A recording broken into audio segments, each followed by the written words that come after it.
hopefully you can all see that now.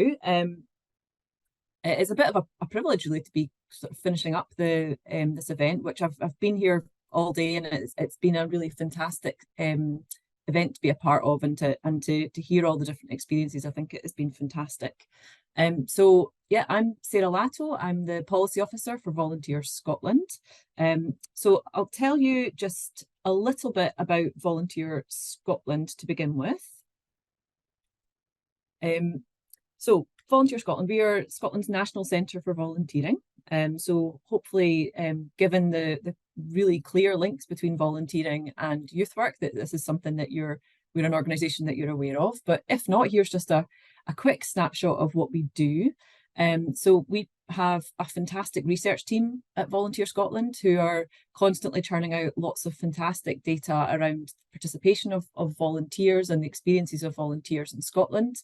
We've just most recently published some research that's the Scottish, so if anybody is aware of the Time Well Spent research that was released by NCVO, we've just published the Scottish perspective. So we've been given the data from NCVO and we've sort of interpreted Scotland's perspective, and there's some quite interesting differences there. So lots of really interesting research coming out of Volunteer Scotland. We also, similar to Vicky and the CLD Standards Council, we're interested in practice and standards as well, but with a specific focus on volunteering. So we provide a lot of guidance to organisations that involve volunteers, and we also have some responsibility around investing in volunteers and Volunteer Friendly Award, which is the two quality standards around volunteering.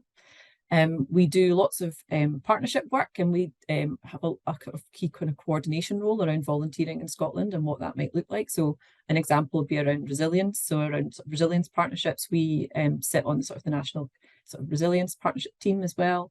And then finally, last but not least, so policy and influence. So we have a kind of quite a key role around ensuring that the interests and the voice of volunteers is reflected in policy decision making. We also have a key role around Volunteering Action Plan, which was published last June. We are sort of the key kind of implementation body for the action plan. It's sort of, we sort of jointly launched it with the Scottish Government. It is a living plan. So we've already made some changes to, almost immediately after it was published, actually, made some changes to the plan to reflect the fact that we were entering into a cost of living crisis, and we felt we needed some new actions to reflect that. It follows on from the Volunteering for All framework, which you can see the picture of there. I'm assuming it's probably not going to be particularly easy to read all of those different things, but it kind of gives you an idea of the sort of vision that we have for volunteering in Scotland and where some of those actions come from. In particular, so there are currently 49 actions, which to me is, I don't like that. I feel like it should be a round number, but we're at 49. I'm sure we'll add a 50th at some point soon. But there's a real focus around inclusion, in particular, lifelong engagement, which is particularly important around youth work. The spaces for volunteering, again, which is helpful, and also around recognition as well. So ensuring that volunteering is recognised. So what I wanted to sort of really share with you today is the findings or the kind of the output from a bit of partnership work that we did with YouthLink earlier in the year.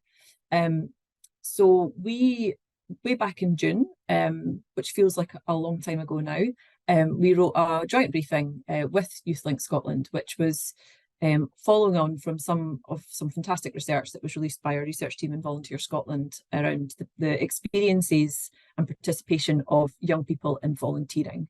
It's a really, really interesting piece of research called Young People in Scotland. But together with YouthLink, we wanted to look at what those key findings were, sort of really pick out the key themes that were relevant from a policy perspective, and then also explore what those policy implications were, and then potentially provide some recommendations too. Just to give you a bit of a summary of the research, so there was some really interesting stuff that came out of it. It was interesting actually, because I can't remember which one of the speakers it was that, it was Lee earlier on, who was talking about the fact that young people are so, they're more interested now in opportunities for social action rather than the more traditional youth work, sort of youth clubs and that kind of thing. Well, unfortunately, it's not really reflected in the research, and I don't know whether that's a reflection that young people aren't wanting to volunteer, but I suspect it's much more likely that there aren't the opportunities there for young people to volunteer, and we're not getting that right. So the first bit of positive news, youth volunteering rate is still much higher than the adult rate at 37%. So that's about 10 percentage points higher than the adult rate for volunteering. But unfortunately, that does reflect quite a significant decline in youth volunteering participation. So we had a kind of this sort of heady heights of over 50% of young people volunteering a couple of years ago. We're now, so that was back in, I think it was in 2016. We're now, from the last time that we did the Young People in Scotland research, which was 2018, we're down 12 percentage points from where we were previously. So it's a really sizable decline and quite a worrying one. There were some variations according to age, deprivation and disability. So first of all, there's a really interesting one around age. So if you're age 17 plus, the participation rate is actually 68%, which is phenomenal. But if you're 11 to 12-year-old, then the participation rate is 22%. So it shows you that the kind of really sort of vast difference in terms of volunteering participation as people get older within their sort of school years, school age range. A really worrying sort of difference is between the most deprived communities and the least deprived communities in Scotland. There's actually a 10% difference in participation between those two areas. But interestingly, for people with long-term conditions, they're actually more likely to volunteer than people who don't have long-term conditions. So people with long-term conditions, 48% of them volunteer compared to 39% of those without long-term conditions. And that's actually a complete reverse of the adult participation rate for people with disabilities. So really interesting figure and something for us to kind of be thinking about.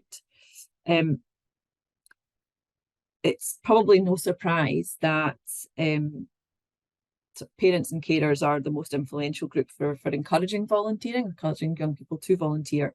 But there's a really pivotal role for other adults as well. So particularly teachers, but equally. So for teachers, 24% of young people are influenced to volunteer by teachers. But for someone at a group or club, which is not perfect wording, but is probably the closest equation we can get, or closest we can equate to youth work, is 23%. So actually, youth workers are just about as equally likely to encourage somebody to volunteer as a teacher. Interestingly, 12% of young people volunteered with no encouragement from any adult. So it just shows you how small that group is, and the fact that that sort of encouragement to volunteer is incredibly important. Finally, there's been a significant decline in the number of young people reporting the benefits of volunteering, and that's really worrying to us. So just as a kind of snapshot, there's been a 17% decline in the number of volunteers reporting an increase in confidence, and an 8% decline in the number that reported learning new skills. So there's a real challenge there for us, I think, in terms of creating better quality volunteering experiences for young people, but also encouraging people to reflect on what the benefits are that they are experiencing. So what does all of this data mean in practice? So we think that it's not difficult to realise that COVID-19 and the cost of living crisis are having a pretty major impact on volunteers' experiences and participation rates for young people.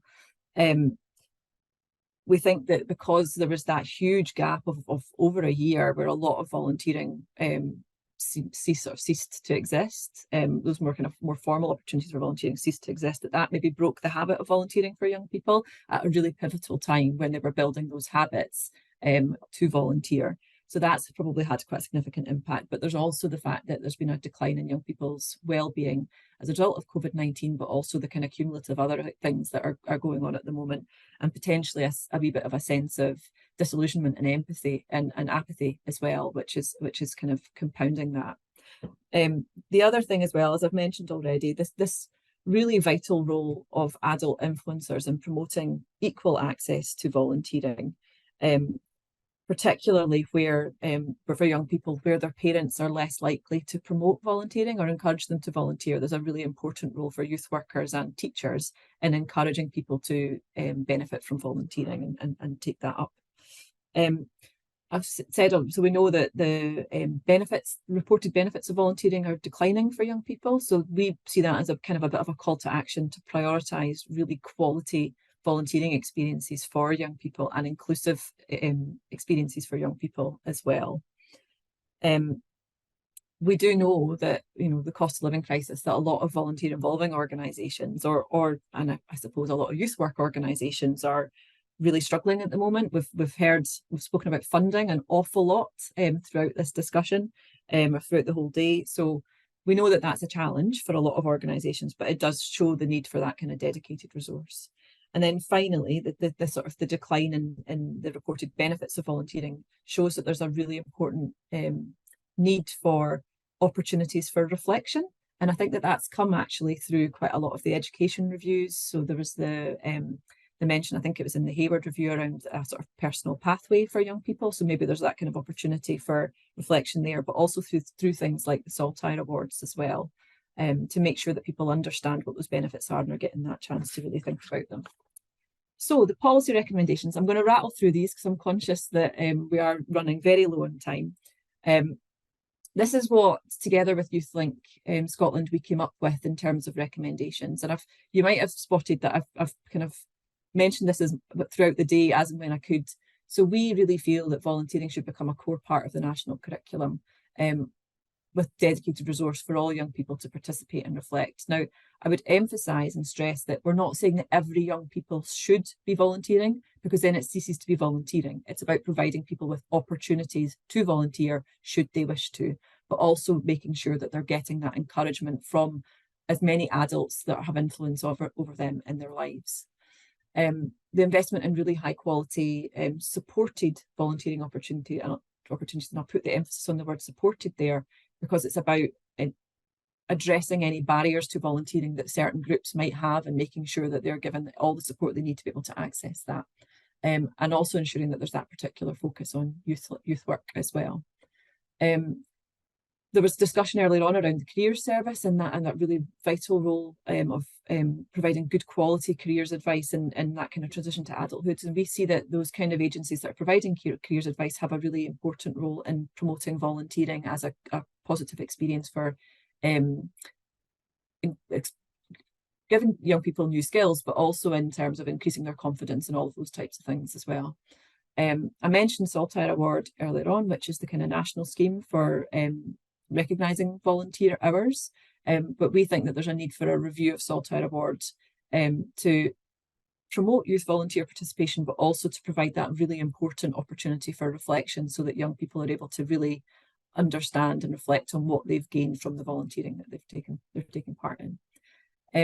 Recognising the role of youth work in raising attainment and achievement. So it goes back to what was said earlier on around the parity of esteem and different learning opportunities, and recognising that youth work is having an important role in raising attainment, and volunteering is part of that. Like, people gain important skills and qualities through their volunteering. And then finally, I mentioned about that really interesting and positive anomaly that young people with long-term conditions are more likely to volunteer. So it'd be really good to have some dedicated resource to understand better why that is, and see if there's any lessons that can be learned that can be applied to other groups where they're less likely to volunteer. So that was the policy recommendations that we came up with jointly. I've rattled through them. In terms of further information, I'm hopeful that the presentation is going to get sent round. So these are all working links, but you can get in touch with me. I'd be delighted to hear from you. I've put all my contact information as well as Twitter. You can at me on Twitter. I should call that X, actually, Twitter/X. I'm in a bit of denial about that. And then there's also some useful links there around the volunteering action plan, the joint briefing that we've done with YouthLink Scotland, but also the actual Young People in Scotland research, which anybody who in youth work, I would thoroughly recommend that you have a bit of a deep dive into that research, because there's so much there that I think would be useful for you. So yeah, thank you very much, and thanks for having me.